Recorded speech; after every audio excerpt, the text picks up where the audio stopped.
네, 북미 관계 관련된 소식 제일 먼저들 전해드리고 있는데요. 트럼프 미국 대통령이 폼페이오 국무장관의 4차 방북을 취소시킨 배경에는 북한의 편지 때문이다라는 미국 언론의 보도가 나왔습니다. CNN과 워싱턴 포스트가 전하고 있는데요. 북한이 비핵화 협상이 위태롭고 무산될 수 있다라는 내용을 보냈다라는 겁니다. CNN은 북한과의 협상에 정통한 3명의 소식통을 인용해서 보도하고 있는데 편지에는 타협이 이뤄지지 못하고 초기 단계의 대화가 붕괴한다면 평양은 핵 그리고 미사일 활동을 재개할 수 있다라는 내용이 있다고 합니다. 글쎄 뭐 편지는 우리 못 봐서 실제 그런 내용이 있는지는 모르겠는데 이 편지를 굳이 정통한 3명의 소식통을 통해서 CNN에 내보냈잖아요. 예. 이건 뭐 책임이 북한에 있다 하고 떠넘기는 여론전인 거죠. 지난 싱가포르 회담 직전에 연기했던 그 이유와 동일하다고 이렇게 여론전을 하는 거라고 보이는데 양자 입장에서 책임은 언제나 양자 모두에게 있는 거죠. 예. 과실률이 어느 쪽에 더 있냐. 예. 그게 문제인 거지.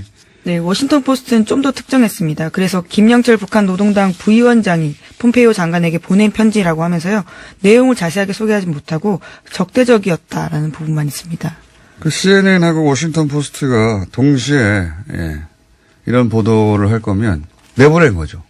그런 뉴스를 일부러. 근데 미국은 이제 북한 책임이 있다고 말하는 거지만 양자 모두에게 언제나 책임이 있는 것이고 누가 더 책임이 있냐의 문제일 뿐이지. 근데 미국 북한의 입장에서 보자면 미국 역시 책임이 크거든요.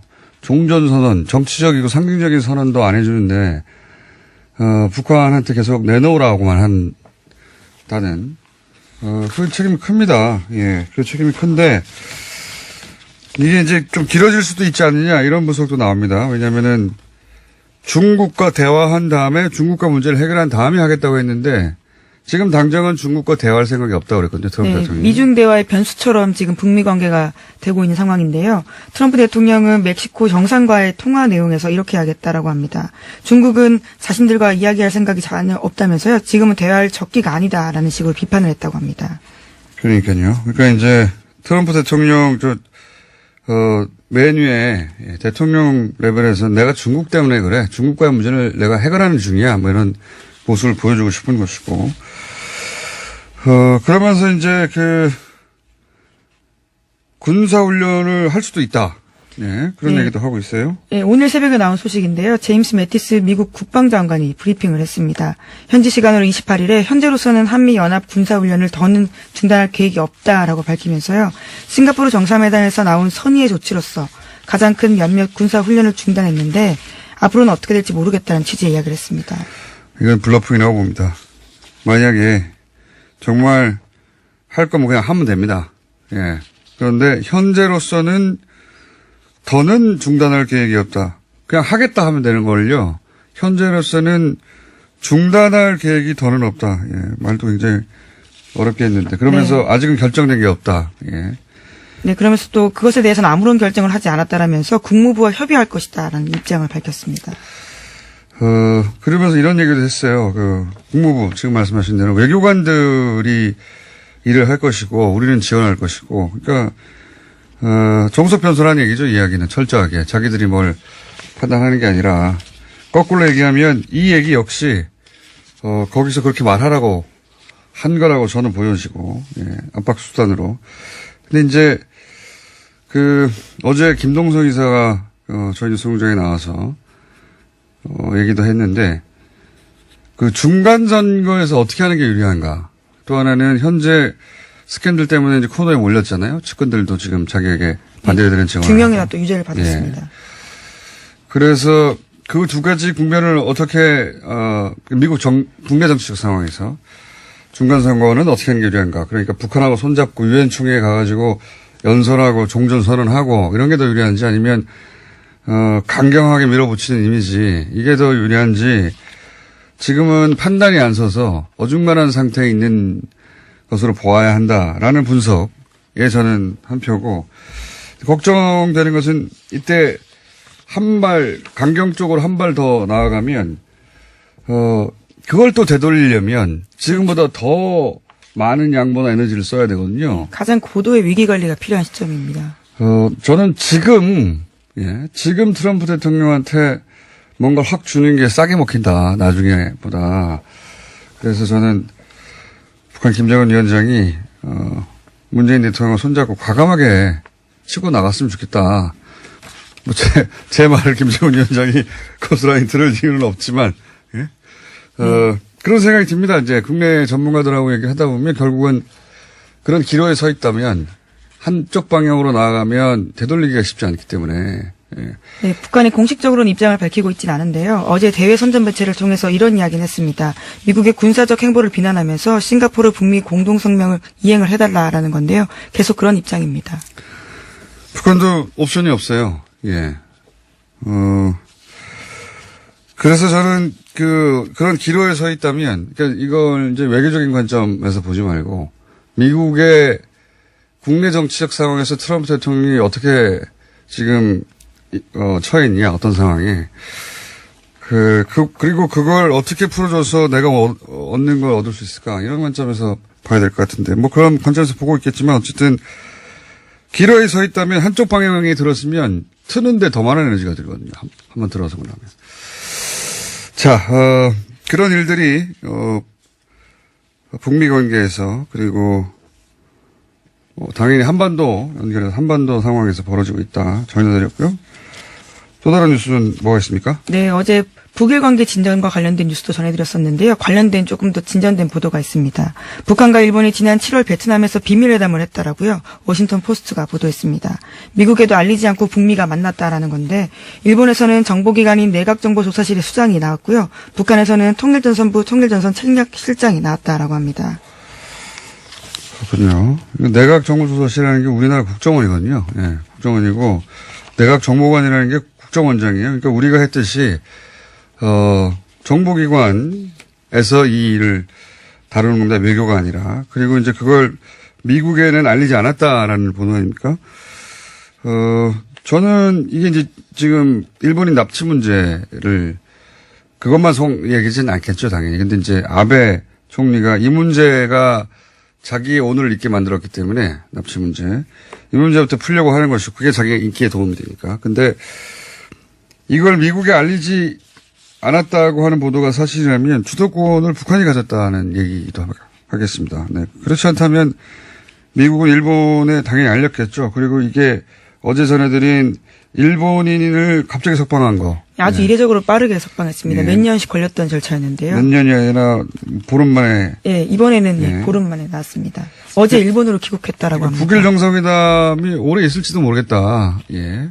북일 정상회담을 하긴 할 거다라는 전망이 계속 있었는데 오래 있을지도 모른다는 생각이 뭐 그런 시간을 갖습니다. 근데 이제 그게 일본도 이번에 겪었거든요. 트럼프 대통령한테 전적으로 의존해서 납치자 문제가 해결되거나 또는 뭐 미사일 문제, 중거리 미사일 문제가 해결되지 않는다. 그래서 직접 협상해야 된다는 필요를 거꾸로 트럼프 대통령이 만들어줬고, 북한도 이 협상을 은밀히 하고 싶었을 것 같단 말이죠. 예. 어쨌든 올해 안에 북일 정상회담이 있을지도 모르겠다. 네. 그런 시그널들이 있습니다. 계속해서. 자, 다음은요. 네, 계엄령 문건 관련된 소식 오랜만에 전해드리겠습니다. 현재 군검 합동수사단이 국군 기무사령부의 계엄령 문건 의혹을 조사 중인데요. 군검 합동수사단은 희망계획이라는 문건이 존재한다는 진술을 확보했다라고요. 어제 서울신문이 보도했습니다. 이 문건은 촛불 시위가 막 시작되던 2016년 10월 달에 청와대에서 계엄령을 선포하는 방안을 담았다라고 합니다.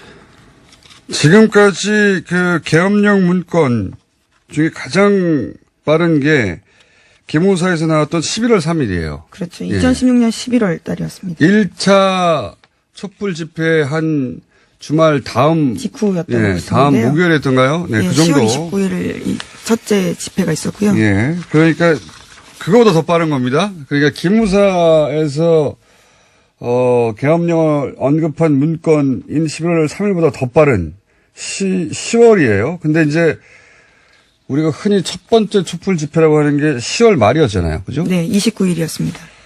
그러니까 이 문건이 그냥 10월이라만 되어 있어서 그게 10월 29일 이후인지 10월 30일, 31일 나온 건지 아니면 그보다 더 이전에 나온 건지는 모르겠지만 첫 번째 촛불 집회의 규모는 그렇게 크지 않았어요. 상대적으로. 나중에야 100만, 200만 갔지만 그렇게까지 크지 않았는데 이렇다는 얘기는 촛불 집회하고 무관하다는 얘기거든요, 이게. 촛불 집회하고 관련된 게 아니라 뭐 질서가 무너져서가 아니라 그런 핑계를 대고 있지만 질서가 무너진 적도 없지만 그게 아니라 이제 최순실 게이트가 걷잡을 수 없이 커지고 있었잖아요. 예. 그리고 박근혜 정부가 국정장악력은 거의 상실했고. 네, 그때 태블릿 PC가 발견된 직후, 보도가 발견된 직후였는데요. 그러니까요. 네. 이게 이제 박근혜 정부의 존속 혹은 다음 정부의 재창출 모두에 영향을 미치는 중대한 국면이라고 본 것 같고 그건 촛불 집회하고 무관하다는 거죠. 그때 그 돌파구로 계엄을 생각했던 것 같다. 네, 그래서 문건 이름도 희망계획이라고 합니다. 왜 그런지에 대해서는 지금 사정당국 관계자가 알아보고 있다라는 멘트가 기사에 있긴 한데요. 네. 그리고 이게 기무사에서 육군참모총장 합동참모총의장이 아니라 육군참모총장으로 계엄사령을 두려고 했던 게 기무사에서 자체적으로 육사 출신 라인으로 잡으려고 하다가 이렇게 된 거 아니냐. 이때가 해석이 그랬는데 이 문건 청와대에 훨씬 빠른 문건에서 이미 그렇게 기술돼 있단 말이죠. 이거는 꼭 육사 출신 때문인가 하는 질문을 다시 하게 만들고 여하간 계엄의 구상은 기무사가 처음 시작한 게 아니라 청와대 발이다. 전혀 달라지는 거죠. 예. 네, 청와대의 개연성이 훨씬 더 커지게 되는 겁니다. 맞습니다. 지난주에 한겨레 단독으로 탄핵 가결된 날. 네. 조윤천 전 기무사령관이 청와대를 들렀다라는. 국회에서 가결된 날이죠, 이건. 예, 12월 9일입니다. 9일 날. 근데 그 이전, 그리고 그 이후로 지금까지 밝혀진 바로는 총 4번, 예, 그 짧은 기간에 독대를 4번 한 것으로 보이지 않습니까, 지금? 독대를 했다까지는 모르겠지만, 기무사령관이 청와대에 들어가서 할 일은 독대예요, 대통령의. 네, 어제 저녁 KBS가 보도했는데요. 관용 차량 운행 기록을 보도한 겁니다. 그러니까 공식적으로 간 것만 4번이라고 볼 수 있는 그렇죠. 겁니다. 비공식으로 갔을 수도 있고. 어쨌든 지금 새로 드러난 사실은 최소한 그 짧은 기간 탄핵 전후에서 여기서 탄핵이라 하면 국회에서 가결된 날입니다. 네, 그렇죠. 예, 헌법재판소에서 최종적으로 선고된 날이 아니라 그 전후로 4번이나 공식적으로 방문했다. 그리고 그 이전에 계엄 문건이 나왔다. 청와대에서. 기무사보다 빠르게. 이건 청와대의 발상이고 지시가 아닌가. 예. 그러니까 계엄을 발상하고 문건을 만들고 실제 실행계획을 작성한 사람들은 기무사지만 그 오더를 내린 쪽은 청와대에서 나왔다. 예. 박근혜 전 대통령의 책임. 박근혜 대통령이라고 하는 당시까지 현직에 있는 대통령이 있는데 대통령 모르게 이걸 한다는 게 말이 되나요? 계엄을 구상한다는 게. 박근혜 대통령까지 가지 않겠는가, 이 뉴스가. 예. 자, 그런, 뭐랄까, 이때까지 하고는 다른 양상의, 예, 뉴스가 나왔습니다. 하나만 더 하죠. 네, 이명박 정부 시절에 경찰의 쌍용차 농성 진압이 있었었는데요. 이와 관련해서 경찰 인권침해 사건 진상조사위원회가 어제 발표를 했습니다. 관련해서 이명박 정부의 청와대가 관련된 지시를 했다라는 겁니다. 그렇겠죠. 예. 당시, 집회를 명박산성을 비롯해서 우리 기억나는데, 집회 관련해서는 아주 경기를 했거든요. 이명박 정부가. 모든 종류의 집회를 차단하거나 아니면, 강력하게 진압하거나. 근데 이제 쌍용차 농성 기억하시는지 모르겠는데 옥상에. 네, 그렇죠. 경찰들이 테이저건을 대고 동원했었고요. 예, 그래서 예. 그 노조원들을 막 때리고 예. 했던 영상 기억나시는지 모르겠습니다. 지금도 인터넷 찾아보면 있을 겁니다. 쌍용차 옥상 진압. 이거는 거의 테러범 때려잡듯이 노조원들을 때려잡는 장면이거든요. 굉장히 충격적인 장면이에요. 지금 보시면. 예. 그때는 이명박 정부의 어떤 그런 위압에 눌려서 그런 말도 제대로 못했던 시절인데 지금 보시면 특히 20대들 한번 찾아보십시오. 기억이 안 나실 수도 있는데 못 보셨구나. 굉장히 충격적인데 그걸 청와대에서 지시했다는 겁니다. 당시에 강제 진압은 경찰청장이 반대했었는데요. 그러자 경기경찰청장이었던 조현호 씨가 직접적으로 청와대 승인을 받아서 했다라고 합니다. 이것도 하극상이죠. 예. 일종의. 말도 안 되는 일들이 그때 벌어졌었습니다. 자, 여기까지 하겠습니다. 시장님. 김은지였습니다. 감사합니다.